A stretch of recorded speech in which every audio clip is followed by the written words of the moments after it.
There are a lot of people who are worried that Klaus Schwab is going to totally dominate their life and that the World Economic Forum agenda is going to leave them miserable and penniless. Today, I'm going to tell you why I believe that's just an excuse and show you examples from over 100 countries visited of where you'll be able to go if times get tough. Here's a tweet from one of our fans who said he spoke to a friend in the Netherlands who's hoarding fuel and water and food and bought a because he's convinced there's going to be nowhere to run. That's a common theme, and I'm going to talk more about that a little bit later in this episode. The tweeter said he spent 3 months in Zanzibar in Africa. Old Nokias, cash only, friendly people, and really Wild West. Not even the government is in control. And he went on to make the point that there's always going to be somewhere to go. That's something that we've said for years, talking economically. If you want to protect your money from something that some crazy Western government is doing, there's always going to be a place where you can go, whether it's a place to avoid the war on cash, whether it's a place to avoid crazy high taxes, whether it's a place to avoid a culture where people think that your success isn't yours, or if you believe your country is just changing and you want to go somewhere better. In my opinion, there will always be somewhere to go to fill the void. And even though a lot of Western governments hate competition and are trying to squash your ability to open offshore bank accounts and get second citizenship, the world is inherently competitive. And countries who want to put themselves on the map, want to be more wealthy, want to be more successful, always step up and say, hey, you want to pay less taxes? Come over here. Hey, don't want to do that? Come over here. And I believe the same thing will happen if times get tough in the West. Now, I'm not talking about my views on this idea of Klaus Schwab and the World Economic Forum. I'm simply saying if you believe it's a serious threat, that I'm going to tell you that you can avoid it by having a backup plan and another place to live. Because what Robert Kiyosaki told our audience at Nomad Capitalist Live in 2021 was that you're going to have 3 days when times get tough. Where can you get in 3 days? It's a good idea to have a little bit of extra food around the house, being prepared, being ready for a power outage or whatever else could happen, good idea. But from my perspective, I don't plan to fight with the government when things get tough. I don't think that my vote counts. I don't think that I'm going to effectively fight back. And quite frankly, I don't want to live a life where I'm always fighting. I don't want to be on my roof, waiting for the military to come. I just want to be, as Doug Casey says, far away, watching it on television. In fact, I'm not even going to watch it on television because I'm just going to be well enough diversified and prepared that I'm going to be enjoying my life and creating value. I don't spend as much time worrying with this because I have multiple citizenships, money in all kinds of places, homes in different places, and each one has a different profile that would be a good place to go. So during the pandemic, when there were lockdowns in different places, I continued to travel. And there were times when certain countries were more flexible. There were times when I, as a permanent resident or citizen, had an easier condition than others. And quite frankly, for all the talk that Florida, for example, is the place to go, Malaysia, where I was living when COVID started, actually opened up sooner than Florida. And so I'm going to share my experience from being in over 100 countries, living in more than a dozen, about where there will always be a place to go. Because this idea that if the globalists take over America, there will be nowhere safe for you to be, I'm sorry. This is an excuse concocted by people who so desperately feel they don't have options. They feel so desperately out of control. They feel this patriotic duty because they were born in a country that no matter what happens, no matter how bad it gets, they're supposed to stay there and fix it, or they have no other choice. What I can tell you is countries have their own thought processes, their own cultures, their own goals. Part of the problem why the West is getting out of control is because it's what people, especially young people, want. 30% of Gen Z Americans say you should have security cameras inside your home to make sure no one ever suffers abuse. I don't think you'd find that in Serbia or in any number of other countries around the world. And so this idea that wherever the US goes, every single country will follow, just look at my big bellwether in the last year and a half, the Russia-Ukraine war. 15% of the world's population lives in a country that is supporting Ukraine. And again, this is not my thoughts on Russia or Ukraine. I've talked about that separately. A little bit more than that lives in a country like India or South Africa, Nicaragua, and others that are saying we're actively pro-Russia. Obviously, India is a huge country. And then you've got most of the world that says, whatever, we're neutral for convenience, or we just don't care. We're busy. We've got our own problems. Leave us alone. Do you really think that, let's take Serbia, for example, their entire diet is meat? You go to Serbia to a restaurant. Hey, can I have one vegetable? Vegetable. It's a giant pile of meat. That's the entire country. They have their own fashion. They have their own everything, really. And they have a culture that even though they're the doorstep of Europe, they don't want to become Europe. They're not in the European Union. They want to maybe have some trade agreements with Europe. They want to have some deals with different, but they do deals with Russia. They do deals with China. They do deals with Europe. There are countries like that. You know, Vanuatu in the South Pacific has kind of done that. Other countries kind of leverage certain neutrality and say, listen, we're just going to be who we want to be. You fly from Europe to Serbia. I mean, it is dramatically different. And whether you like it or not, I go to one of my favorite restaurants, Franj in Belgrade. And at Franj, they have the ladies' portion. If you want 50% of the food for 65% of the price, you can order the ladies' portion, as the waiters call it. You think you'd get away with that in Germany or in New York City? Of course you wouldn't. But they're like, listen, that's what we want to be. We want men to be men and women to be women and men to feel comfortable. They're big bus. You know, men just went to Montenegro a couple of weeks ago, get the taxi. This guy is like the biggest human being I've ever seen. This guy's ripped.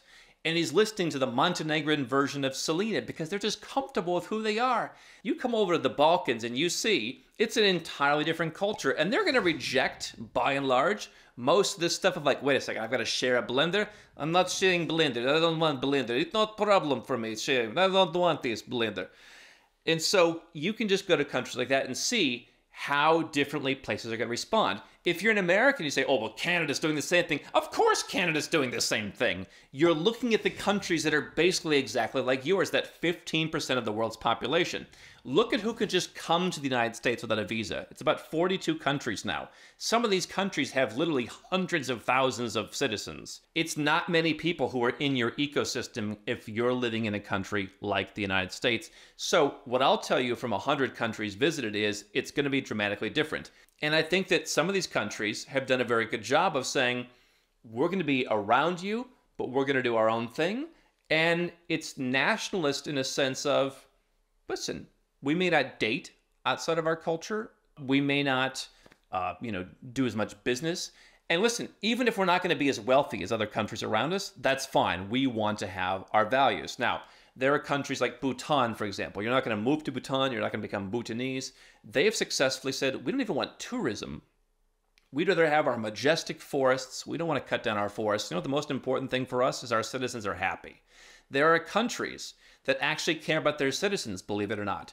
And I can tell you, while Americans were waiting 6 to 9 months to get a passport during the pandemic, there were countries where I was walking in and getting it in literally 4 or 5 hours. And I continue to hear stories from friends around the world who live in smaller countries where the government therefore has to be a bit more responsive to them, and they actually have to serve them. If you're living in a country where you are more of what Doug Casey would call a milk cow, and Doug Casey speaking at Nomad Capitalist Live again, it's our annual live event, you don't want to miss it. But if you are a milk cow, you're just going to be milked by the government. Do you think they care what you want? You have whatever thoughts you have about this WEF stuff. But what I can tell you is most people around the world are not talking about the stuff that you are talking about. Take it from the guy who spends time, pretty much 100% of his time, in these up-and-coming countries. Take it from the guy who's lived in that world for well over a decade now. Sorry to say, I think I get a little bit more of a vote on how the preferences of a place in the Balkans, or Southeast Asia, or South America, or Central America works, or to a little extent, even Africa, because I've been to a number of places in Africa, than someone who just lives and watches CNN or Fox News or Newsmax or, whatever other channel you want to watch. Take a look, for example, at, this non-CBDC countries. There are countries, including a few Western ones, that said, we don't want these CBDCs. So if that's an issue to you, there's places where they're like, no, we don't want this. There are countries that are saying, no, we're not going along with the global minimum tax. Not that many, but there are some. There are countries that have said, no, we don't want to share our information on banking and certain things like that.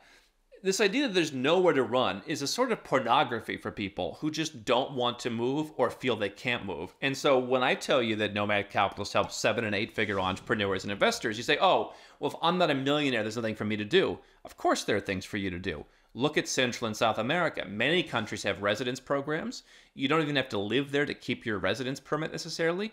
And you can get that residence permit by having an income. $800, $1,000, $2,000, $3,000 for like the really foo-foo places.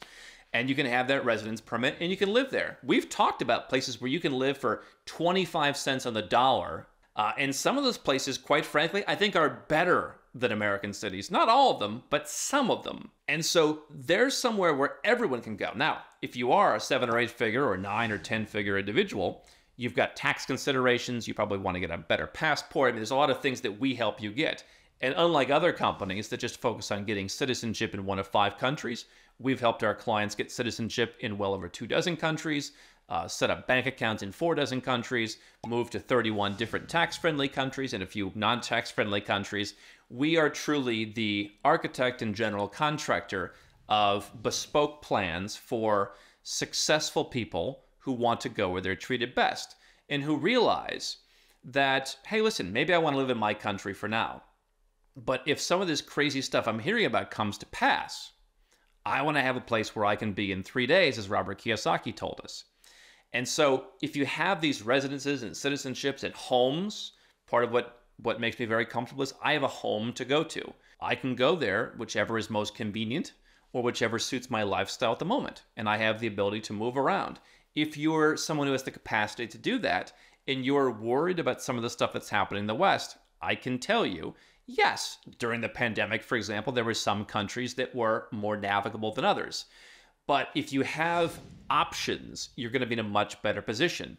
You can have options no matter what. We created our live event, Nomad Capitalist Live, for everybody to come to, no matter how much money you have, and learn about some of the stuff that we talk about. Because I think everyone has the ability to move. If you have 7 or 8 figures, we help you because you've got, again, all the tax and finances and all that. There's a lot of stuff to figure out. So please, stop with there's nowhere to run. You don't have to go to Zanzibar. That's a little further afield.